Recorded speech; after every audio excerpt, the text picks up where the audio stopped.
दोस्तों, आपको मेरे हाथ में ये हड्डियां दिख रही हैं, ये सब गर्दन की हड्डियां हैं। जैसे आपने सुना होगा गर्दन में C1 C2 C3 C4 रीढ़ की हड्डियां होती हैं, C5 C6 7 तक 7 हड्डियां होती हैं।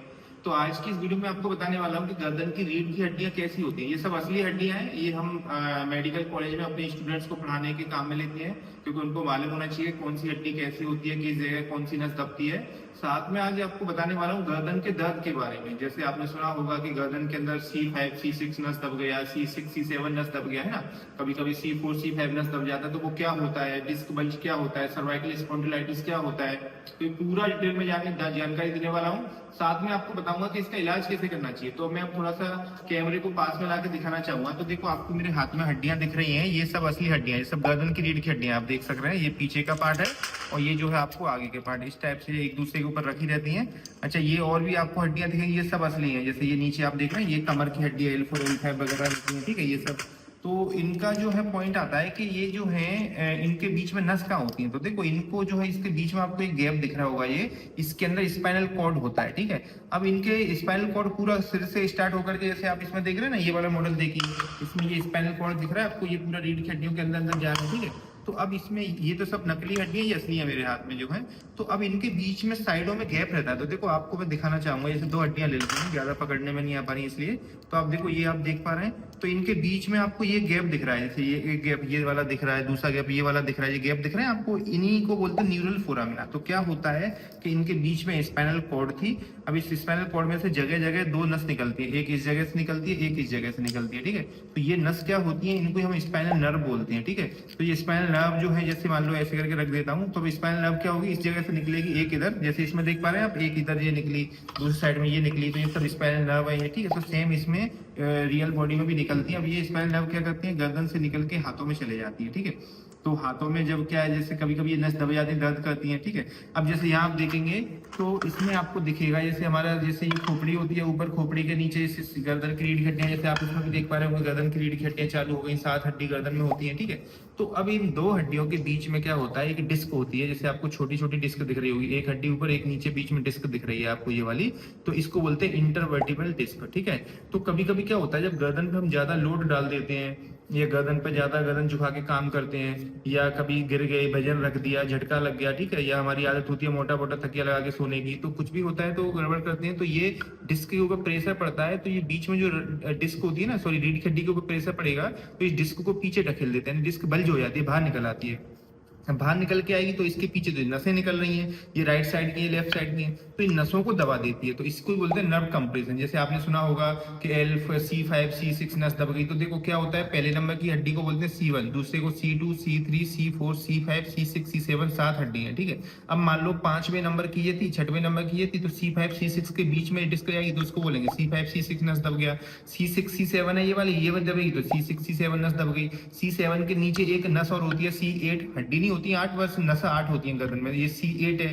अगर C8 इसके नीचे T1 रीढ़ की हड्डी आती है, तो इसको C7 T1 लिख देते हैं, ठीक है। तो ज्यादातर केस में सबसे ज्यादा नस दबती है, वो दबती है C5 C6 की, ये वाली नस जो होती है, ये C5 रीढ़ की हड्डी है, C6 से इस वाली नस पे ये दबती है। अब दबती है, मान लो इस साइड में डिस्क बल्ज होगी, तो राइट साइड की नस दबेगी, इधर साइड में होगी तो लेफ्ट साइड की। अब जिस साइड की नस दबेगी, उस साइड के हाथों में दर्द आना, झुंझुनी आना, ठीक है, झंझनाट होना, ऐसे सुई चुभना, इस टाइप का होने लगता है। तो ये लक्षण होते हैं, जैसे गर्दन में दर्द होगा, कंधे के पीछे, हाथ में आपको झंझनाट हो सकती है, सुई चुभ सकती है, ठीक है, हाथ में दर्द हो सकता है, ये सारे लक्षण। आजकल कभी कभी छाती के ऊपर भी दर्द आने लगा है, लोगों को बताते हैं, ठीक है। कभी कभी सिर के ऊपर भी दर्द जाता है, कान के आसपास में सिर में दर्द आ जाता है। तो ये सारे लक्षण होते हैं सर्वाइकल ये डिस्क बल्ज के। अब जैसे आपको एक मॉडल और है, ये भी दिखाना चाहूंगा, मैं थोड़ा पास में लाकर दिखाना चाहूंगा, तो हम देखेंगे। इसमें देखिए, ये आपको दिख रहा है ना, खोपड़ी है चारों साइड से, खोपड़ी को बीच में से काटा है, तो रीढ़ की हड्डी हमने काटी बीच में से, तो आपको ये डिस्क दिख रही है, रीढ़ की हड्डियां दिख रही हैं, इनके बीच बीच में ये ब्लू कलर की जो डिस्क दिख रही है, तो ये क्या होती है, डिस्क पीछे स्पाइनल कॉर्ड है, तो ये डिस्क बल्ज होकर पीछे नसों को दबा देती है। स्पाइनल कॉर्ड में ऐसी नसें निकलती हैं, जैसे अभी मैंने दिखाई थी, जो दब जाएंगी, तो जो जिस साइड में जाएंगी उस साइड में आपको दर्द हो जाएगा, ठीक है। अब पॉइंट आता है कि इसमें जो है, अच्छा, एक पॉइंट और एक कंडीशन होती है, इसको सर्वाइकल स्पॉन्डिलाइटिस बोलते हैं।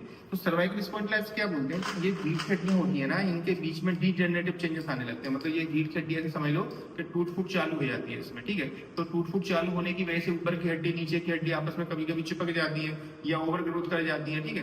तो जब ज्यादा हड्डी बढ़ेगी या टूटेगी, कम होगी, तो क्या होगा, उसमें वो आपको दर्द करेगी क्योंकि वहाँ जगह उतनी थी, वो कम हो रही है, ज्यादा हो रही है, तो वो कभी कभी फ्यूज भी हो जाती है हड्डी आपस में। तो ये सर्वाइकल स्पॉन्डिलाइटिस बोलते हैं। और डिस्क अगर पीछे चलेगी तो उसको डिस्क बल्ज या स्लिप डिस्क बोल सकते हैं। नर्व कंप्रेशन जो नस दबेगी उसको बोलेंगे, ठीक है। तो ये सारे लक्षण थे डिस्क बल्ज के और सर्वाइकल स्पॉन्डिलाइटिस के। अब पॉइंट आता है इसका इलाज कैसे करें। तो देखो क्या होता है इसमें, आप देखेंगे आप किसी भी डॉक्टर के पास जाते हैं इस प्रॉब्लम को लेके, तो मेरे को बताते हैं डॉक्टर साहब जो है आपको जैसे कुछ मेडिसिन देंगे, इसमें गाबापेंटिन टेबलेट है ना, प्रेगाबलिन दे देते हैं, मिथाइल कोबालामिन दे देते हैं, या फिर जैसे B12 विटामिन होती है, कुछ एसिकोफ्लेनिक डाइक्लोफिलिक दे देंगे आपको, ठीक है। या फिर जैसे आपको पेंटाप्रायोल या फिर कुछ एंटासिड दे देंगे, और एक जो है और जैसे जो भी आपको इटोनिकोक्सिब वगैरह दे देते हैं। तो ये इसका नॉर्मल ट्रीटमेंट लिख के दिया जाता है। लेकिन मरीज मुझे बताते हैं, पेशेंट बताते हैं कि डॉक्टर साहब जब तक हम ये दवाई खाएंगे तब तक तो आराम मिलता है, दवाई बंद करते हैं फिर वही कंडीशन आती है, तो फिर क्या करें, कई लोग नहीं ठीक हो पाते।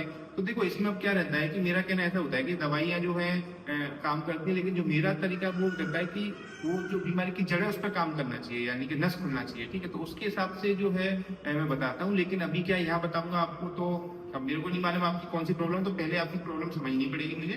तो वो फिर उसको समझने के बाद तो आपको कॉल पे बात करके मैं आपको पूरा इलाज बताऊंगा। तो उसके लिए आपको मेरे जो ऊपर व्हाट्सअप नंबर लिखा रहा है इस पर आप मैसेज करें। अगर आपके पास रिपोर्ट है तो रिपोर्ट भेजें, और अगर आपके पास कुछ प्रॉब्लम है तो वो आप प्रॉब्लम लिख के भी भेज सकते हैं। तो फिर मैं आपसे जब आपका पूरा प्रोसेस हो जाएगा उसके बाद आपसे मैं कॉल पे बात करके पूरा इलाज बताऊंगा। अच्छा, आपको मैं इस कंकाल पे भी दिखाता हूँ कि किस जगह कैसे नस दबती है, थोड़ा पास में लाके दिखाना चाहूंगा। तो जैसे आप देखेंगे ये हमारा कंकाल दिख रहा है। अब इसमें आप देखेंगे तो इसमें आपको ये गर्दन की रीढ़ की हड्डियां दिख रही हैं, इनके बीच में नसें दिख रही होंगी, ठीक है। तो जैसे आप देख पा रहे हैं पूरे साइडों में नस निकलती है, ये निकल के सीधी हाथों में आ जाती है, तो हाथ में दिक्कत करती है, ठीक है। ये राइट साइड की, लेफ्ट साइड की, इधर वाली राइट साइड की होती है। तो जिस साइड की दबती है उस साइड में दर्द आता है। कभी कभी हमारे कंधे के पीछे इस वाले एरिया में दर्द आता है, फिर हाथ में चला जाता है, वो डिपेंड करता है। कभी कभी छाती पे आता है, कभी कान के आसपास आ सकता है। ऐसे ही कमर की ये डिस्क बल्ज होती है, जैसे कमर में जब देख पा रहे होंगे तो ये जैसे L4 है, L5 है, S1, ये डिस्क बल्ज देखो रेड कलर का जेल बाहर आ गया, इसने इस नस को दबा दिया, तो इसको L4 L5 डिस्क बल्ज बोलते हैं। साइड का बोल देते हैं, ये नस दबती है, तो है ना, ये L5 S1 नस है, ये L5 हड्डी, ये S1, इसके बीच में ये नस हो गई। तो ये दोनों क्या करती है, नस यहाँ से निकल के कूल्हे के पीछे चले जाती हैं, ये कूल्हे के पीछे से पैर में चली जाती है, तो पैर में दर्द आ जाता है। तो आई होप आपको पूरा समझ में आ गया होगा। तो मैं डॉक्टर वकील का मिलता हूँ ऐसे किसी नेक्स्ट वीडियो में। ऐसी और भी वीडियो बना रखी है हमने इसके ऊपर, जैसे सर्वाइकल के ऊपर भी, कमर के L4 L5 के ऊपर बना रखी है। अगर आपको L4 L5, जैसे L4 L5 का ये मॉडल होता है, ये भी दिखा देता हूँ मैं आपको। ये L4 है, L4 L5 किसको बोलते हैं, कमर को। तो L में ये पहले नंबर की L1 L2 L3 L4 L5 S1, ठीक है। तो जो L4 ये हड्डी, L5 ये, इसके बीच में डिस्क है, ये वाली नस दबेगी तो ये वाली होती है। L5 S1 के बीच में ये वाली होती है। तो ये कमर की रख है, ये इधर साइड में लेफ्ट राइट दोनों साइड में होती है। अब ये क्या करती है, जैसे गर्दन की हाथों में जा रही थी वैसी कमर की पैरों में चले जाती है, ठीक है। तो ये पैर में दर्द करेंगी, सेम लक्षण है, बस जगह का फर्क होता है। बस ये कमर में दर्द होगा और पैरों में होगा, कमर की दबेगी तो गर्दन में दबेगी तो हाथों में आएगा, ठीक है। तो इनका पूरा इलाज जो है, अगर आप चाहते हैं तो मेरे को मैसेज करें, और प्लीज जिस नंबर पे मैंने दिया है व्हाट्सएप पे मेरे को कॉल ना करें, ओनली मैसेज करें, व्हाट्सएप मैसेज करें, तो आपसे बात करूंगा। उसके बाद में फिर आपको पूरा इलाज बताऊंगा। तो मैं डॉक्टर वकील का मिलता हूँ किसी नेक्स्ट वीडियो में। Thank you.